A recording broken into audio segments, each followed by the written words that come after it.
قابل صد احترام عزیز بھائیو، قرآن مجید فرقان حمید میں اللہ تعالیٰ فرماتے ہیں وَلَا تَحْسَبَنَّ اللَّهَ غَافِلًا عَمَّا يَعْمَلُ الظَّالِمُونَ إِنَّمَا يُؤَخِّرُهُمْ لِيَوْمٍ تَشْخَصُ فِيهِ الْأَبْصَارُ۔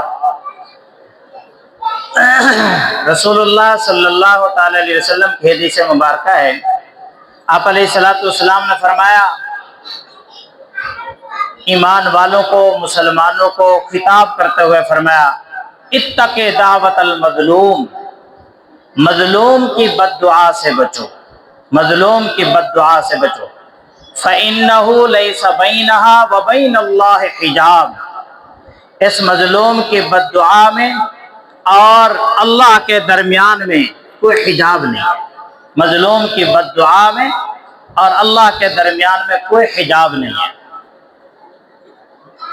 امام غزالی رحمۃ اللہ علیہ فرماتے ہیں، اپنی کتاب مکاشفۃ القلوب کے اندر لکھتے ہیں، ایک صحابی ہیں جن کا نام ہے حضرت عبداللہ بن سلام رضی اللہ تعالی عنہ، اور یہ وہ صحابی ہیں جو تورات کے بھی عالم تھے اور رسول اللہ صلی اللہ علیہ وسلم کی ذات اطہر پر ایمان لانے سے پہلے حضرت موسیٰ کو نبی مانتے تھے، پھر تورات کو اچھی طرح جانچ کر، پڑھ کر، سمجھ کر اس پر عمل کرتے ہوئے حضور علیہ السلام کی ذات پر ایمان لائے۔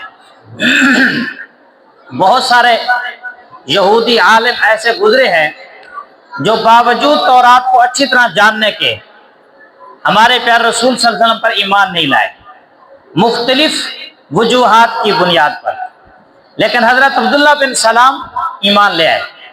ان کے ایمان لانے کا بھی بڑا بہترین اور بڑا عجیب منظر نامہ ہے، قصہ ہے بڑا عجیب۔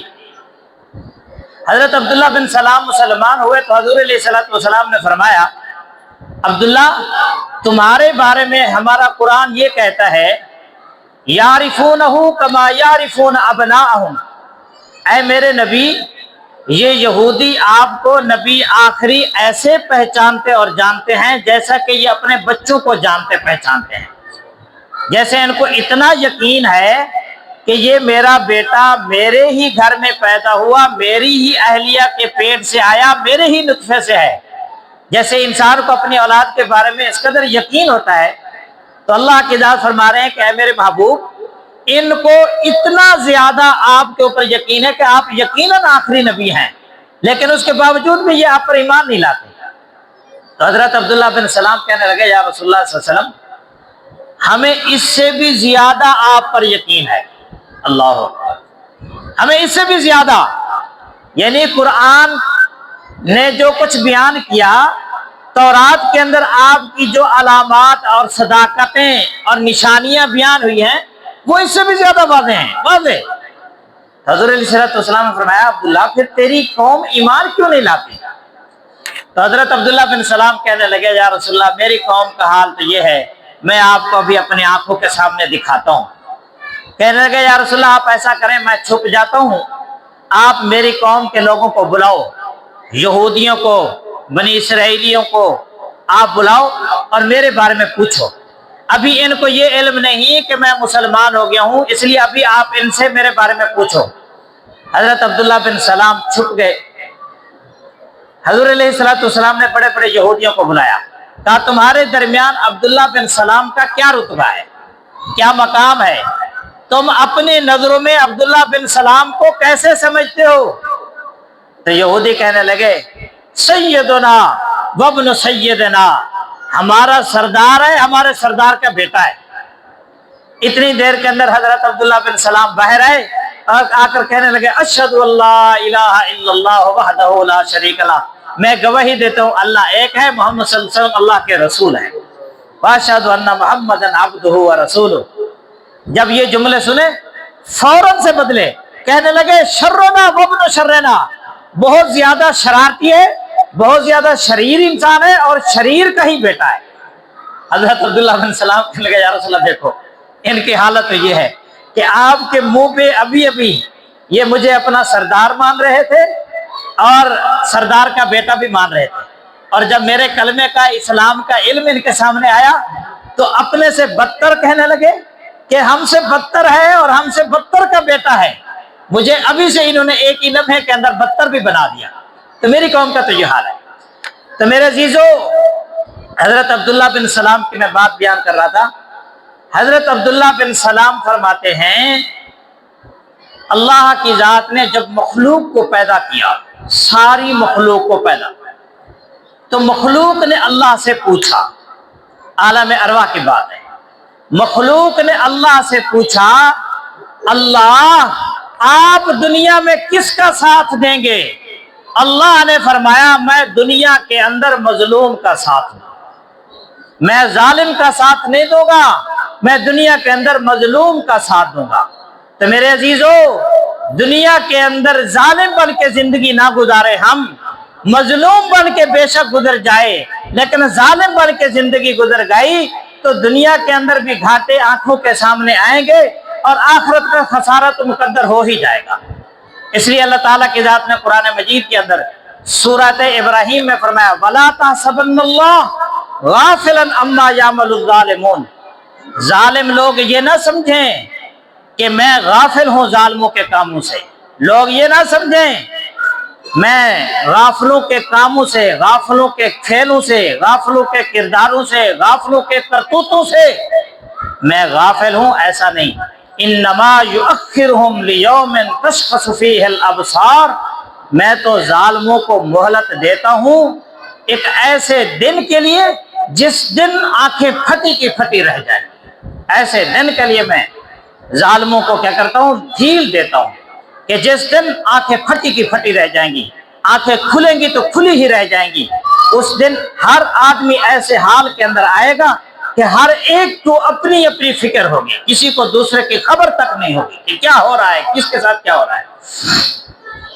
پیارے رسول صلی اللہ تعالی علیہ وسلم نے حدیث پاک ارشاد فرمائی، بخاری شریف کے اندر حدیث ہے، آپ نے فرمایا اتق دعوت المظلوم، مظلوم کی بد دعا سے بچو، مظلوم کی بد دعا سے بچو.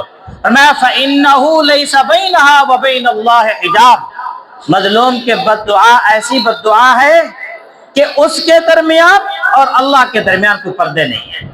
ایسا نہیں کہ درمیان کے اندر کوئی حجاب ہو، دعاؤں کی قبولیت کے اندر دیر ہو، ایسا نہیں ہے.